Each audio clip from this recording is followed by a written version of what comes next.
आप लोगों ने देखा उस वीडियो में एक सेंटेंस जो था प्रेजेंट इंडेफिनिट का, उससे हमने present indefinite, past indefinite and future indefinite के सभी तरह के affirmative, negative, interrogative and interrogative negative sentence कैसे बनते हैं एक से वो देखा। उसके बाद प्रेजेंट कंटिन्यूस से लेकर फ्यूचर कॉन्टिन्यूस तक के सारे सेंटेंस जो एक से बन जाते हैं वो हमने देखा था।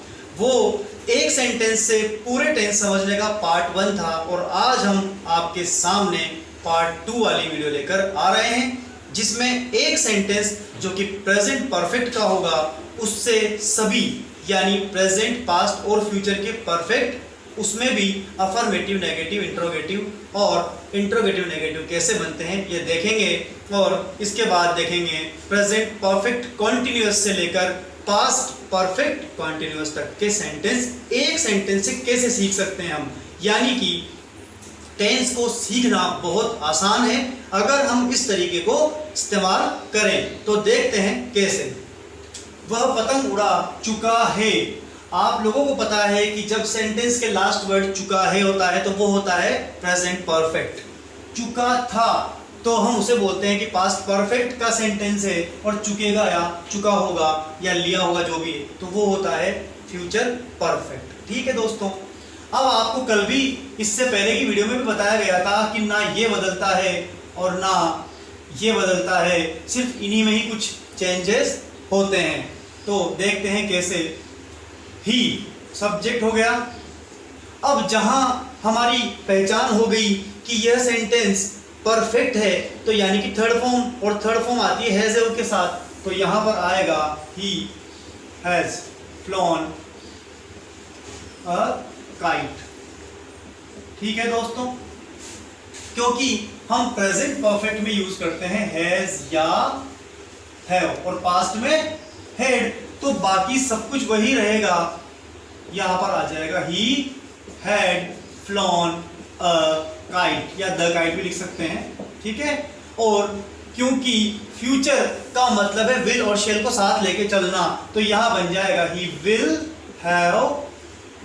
Have flown a kite. कितना सिंपल है, इट्स वेरी इजी। अब जब बात हम इनके नेगेटिव की करेंगे तो तीसरे नंबर पर नोट लगा देंगे, यानी वह पतंग नहीं उड़ा चुका है तो बन जाएगा he has not flown a kite। Clear, या any kite। बात करें पास्ट के नेगेटिव की तो बन जाएगा he had not flown any या a kite। अब ये क्यों बोल रहा हूं मैं any, तो these are the determinants, और किसी न किसी वीडियो में मैं ये बताऊंगा कि ये कहाँ कैसे यूज में लिए जाते हैं। और बात अगर करें फ्यूचर के नेगेटिव की तो बनेगा he will not, third number पे लगा देंगे not, he will not have flown a या एनी काइट। ठीक है, is it clear? It's very simple. अब हम बात करते हैं क्वेश्चन बनाने की। तो जब प्रश्न बनाया जाता है तो हेल्पिंग वर्ब सबसे पहले लिखी जाती है, बस आपको इतना ही याद रखना है। बाकी जो अफर्मेटिव का सेंटेंस है वो एज इट इज होता है, यानी कि has he flown a kite या एनी काइट, इस तरह से। आप कंफ्यूज ना हो, चाहे तो आप इसको सिर्फ ए मान लेंगे, has he flown a kite, had he flown a kite, और ये जो बनेगा will he have flown a kite. तो देखो आप लोग कितना इजी होता है अगर हमें सिर्फ एक सेंटेंस का पैटर्न पता हो प्रेजेंट वाले का, उससे हम सारे बना सकते हैं। ये प्रेजेंट है, ये पास्ट है, ये फ्यूचर है, ये उनके नेगेटिव, और आप लोगों को पता ही, आप खुद बना सकते हैं। कैसे? इसी सेंटेंस में यहाँ नोट लगाकर, has he not flown a kite, had he not flown a kite, और will have he not flown a kite. तो फ्रेंड्स, अब फिर से एक बार एक सेंटेंस से सारे सेंटेंस को कैसे बनाया जाता है, कैसे समझा जाता है, उसका लास्ट पार्ट आपके सामने है। यह है वह सुबह से पतंग उड़ा रहा है। देखिए दोस्तों, रहा है दैट मीन्स कॉन्टिन्यूअस, क्लियर, और सुबह से टाइम भी दिया है तो परफेक्ट यानी कि परफेक्ट कॉन्टिन्यूअस टेंस है, प्रेजेंट पास्ट फ्यूचर। अब हमें अगर एक सिर्फ ये वाला पैटर्न अच्छे से आता है, वह सुबह से पतंग उड़ा रहा है, तो उससे हम सारे आराम से बना सकते हैं सिर्फ हेल्पिंग वर्ब को चेंज करके। बात करें सब्जेक्ट ही, अब जब परफेक्ट होता है तो हैज या हैव लगता है। आप लोगों को बिल्कुल अच्छे से पता है कि जब परफेक्ट होता है तो हैज या हैव लगता है और सिंगुलर के साथ हैज, ही हैज, ठीक है। थर्ड फॉर्म आनी चाहिए परफेक्ट के कारण, तो बी की थर्ड फॉर्म आएगी बीन, ही हैज बीन, और कॉन्टिन्यूअस की वजह से आईएनजी लगना चाहिए वर्ब में। तो इस तरह से ये बनेगा he has been flying a kite. ठीक है दोस्तों, अब क्या बचा सुबह से। मैंने आप लोगों को बताया था कि टाइम फिक्स होता है, यानी कि निश्चित समय होता है, जैसे घड़ी का टाइम, मॉर्निंग, इवनिंग और काफ़ी सारे बताए थे, तो वहाँ सिंस लगता है, और अनिश्चित समय में फोर लगता है, तो यहाँ लगेगा since. He has been flying a kite since morning. Clear? तो ये थोड़ा सा लंबा है लेकिन कोई मुश्किल नहीं है। अब हमें जब रहा था यानी वह सुबह से पतंग उड़ा रहा था बनाना है पास्ट, तो केवल और केवल यहाँ पर क्या होगा, हैड। बाकी इस सेंटेंस में कहीं कोई चेंज नहीं होगा, आप इस बात को जान चुके हैं।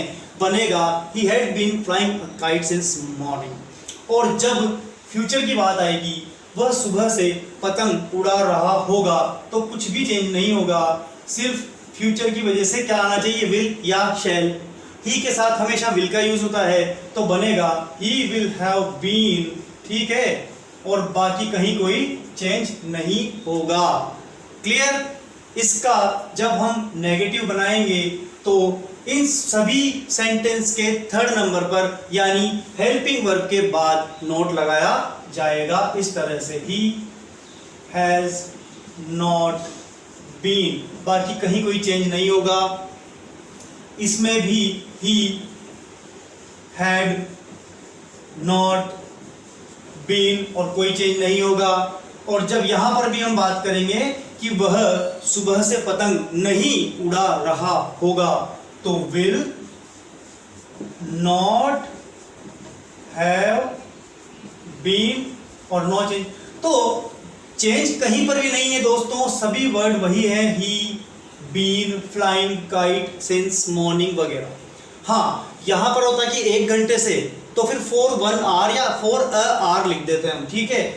तो he will not have been, हमेशा थर्ड नंबर पर नोट का यूज करके हम बनाते हैं नेगेटिव। फिर बात करें इंट्रोगेटिव की, स्टार्टिंग में आपको दिख रहा है क्या, तो हेल्पिंग वर्ब पहले आएगी इन्हीं सेंटेंस में से, अफर्मेटिव में से ही। आपको क्या करना है, यहाँ इस तरह से हैज पहले आ जाएगा, यहाँ पर हैड और यहाँ पर विल। अगर सब्जेक्ट आई होता तो यहाँ शैल आता, ठीक है, आई के साथ और वी के साथ शेल का यूज किया जाता है। बस इतना ही है, बाकी वही का वही sentence, has he been flying a kite since morning. ठीक है दोस्तों, इतना इजी होता है। इसमें भी सेम बिल्कुल वही चलेगा, had he been flying a kite since morning, और यह भी will he have been flying a kite since morning. Clear? अब हम अगर बात करें इंट्रोगेटिव नेगेटिव की, तो जो नेगेटिव वाला होता है उसी में क्वेश्चन पूछा गया, मतलब उसको ही इंट्रोगेटिव में बदला गया है, तो इसी में हैज और हैड और विल पहले आ जाएंगे इस तरह से, हैज ही नॉट, बाकी पूरा सेंटेंस वही, had he not, had he not, ठीक है। और यहां आ जाएगा विल ही नॉट, फिर हैव बीन और सब कुछ वही का वही। तो आप लोगों ने देखा कि कितनी आसानी से अगर हम इस ट्रिक को पकड़ लेते हैं तो किसी भी तरह के सेंटेंस को इंग्लिश में कन्वर्ट आसानी से कर सकते हैं। ये बहुत ही आसान होता है अगर आप लोग इस ट्रिक को पकड़ेंगे। सिर्फ एक प्रेजेंट वाला, चाहे वो इंडेफिनेट हो, कॉन्टिन्यूअस हो, परफेक्ट या परफेक्ट कॉन्टिन्यूअस हो, हमें सिर्फ एक पैटर्न अच्छे से आना चाहिए और बाकी हेल्पिंग वर्ब को चेंज कर करके सारे पैटर्न ऑटोमेटिकली हमें आ जाते हैं और सेंटेंस बनाना बहुत आसान होता है। अब बात ये हो, आप लोगों के दिमाग में एक बात आएगी कि इतना छोटा सेंटेंस, ठीक है, तो अब आपको अगर ये बात समझ में आ गई है तो मैं एक एग्जांपल देता हूं जिसमें सेंटेंस बड़ा होगा और उसे कैसे बनाया जाएगा ये बताऊंगा।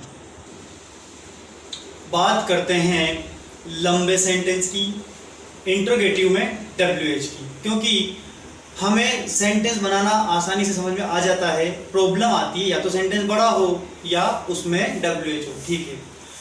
वह सुबह से पतंग उड़ा रहा है, अभी अभी हमने बनाया, वह सुबह से पतंग उड़ा रहा है। अब सेंटेंस लंबा है अपने दोस्तों के साथ छत पर, लेकिन हमारा ध्यान कहाँ जाना चाहिए, जो मेन बात है, वह क्या कर रहा है, वह पतंग उड़ा रहा है। कब से, सुबह से। ये सारी बातें एक एक करके जमा देंगे तो ये इस तरह से बनेगा, he has been flying। यहां तक तो आप लोगों को वैसे पता ही है, he has been flying a kite, ठीक है दोस्त। अब वह, इसका मीनिंग है कि वह पतंग उड़ा रहा है, कहाँ, किसके साथ, कब से, तो वन बाय वन इनको हम सेट कर देंगे। तो he has been flying a kite, ठीक है।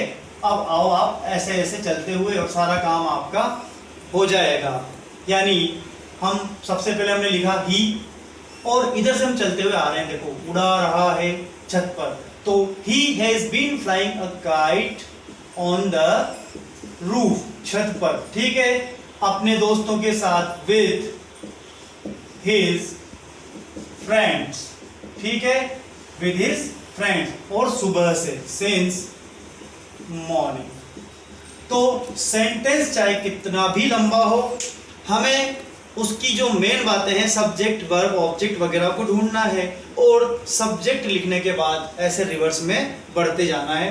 इसके बाद वह अपने दोस्तों के साथ छत पर क्या कर रहा है, WH यानी क्या को यहाँ वॉट लिखेंगे, ठीक है, वॉट। अब देखो यहाँ भी रहा है, यहाँ पर भी रहा है, लेकिन वहां समय था इसलिए has been, present perfect continuous, यहाँ पर समय नहीं है, दैट मीन्स सिंपल कॉन्टिन्यूअस, और कॉन्टिन्यूअस है तो यहाँ पर हैज बीन का कोई काम नहीं है और यहाँ आ जाएगा व्हाट इज ही डूइंग, वह क्या कर रहा है, व्हाट इज ही डूइंग, ठीक है, वह क्या कर रहा है, कहाँ, छत पर, ऑन द रूफ, अपने दोस्तों के साथ, with his friends। कितना आसान है, क्लियर। सेंटेंस इससे मिलता जुलता है, थोड़ा डिफरेंस। फिर अभी अभी हमने चुकाथा वाले सेंटेंस किए थे, बट वो छोटे थे। जब हमने सेंटेंस पढ़े थे, ये वाला टेंस पढ़ा था, तो आप लोगों को मैंने बताया था कि पास्ट परफेक्ट यानी चुका था ऐसे काम को बताता है जो एक काम होने से पहले ही कोई दूसरा काम हो चुका था। यानी बारिश शुरू होने से पहले कौन कौन अपने गंतव्य तक यानी अपनी मंजिल तक पहुंच चुका था, तो पहले ये वाला बनेगा, ठीक है। क्वेश्चन पूछ रहा है तो ये बनेगा, कौन का मतलब होता है हु, लेकिन दो दो बार आ रहा है कौन कौन, तो हु थोड़ी लिखेंगे, यहाँ आएगा हु एल्स, ठीक है। हैड पास्ट की वजह से, चुका था, पहुंचने को क्या बोलते हैं, रीच की थर्ड फॉर्म आएगी रीच्ड, तो who else had reached to the destination, मंजिल, गंतव्य, डेस्टिनेशन यानी यहां तक का हो गया। पहले के लिए आएगा बिफोर, और आप लोगों को मैंने बताया था कि बाद वाला सेंटेंस पास्ट इंडेफिनिट के पैटर्न से बनता है, यानी सेकंड फॉर्म, यानी कि बिफोर द रेन स्टार्टेड। बस इतना सा काम है और ये आपका सेंटेंस कंप्लीट हुआ। तो आज की वीडियो में आप लोगों ने एक सेंटेंस से सभी सेंटेंस कैसे बनाते हैं, किस तरह से पूरे टेंस को समझते हैं, ये सीखा है। मैं उम्मीद करता हूं दोस्तों आप लोगों को मेरे जो टेंस की जितने भी वीडियोस हैं वो अच्छे लगे होंगे और मेरा तरीका बिल्कुल ही अलग और इम्प्रेसिव लगा होगा। तो आज ये टेंस का मेरा लास्ट वीडियो था और इसके बाद में वीडियो जो बनेंगे उसमें हम कोई नया टॉपिक शुरू करेंगे। आप लोग चैनल को सब्सक्राइब जरूर करना, लाइक करना, कमेंट करना और शेयर करना ताकि सबको इस वीडियो का लाभ मिल सके। Thank you.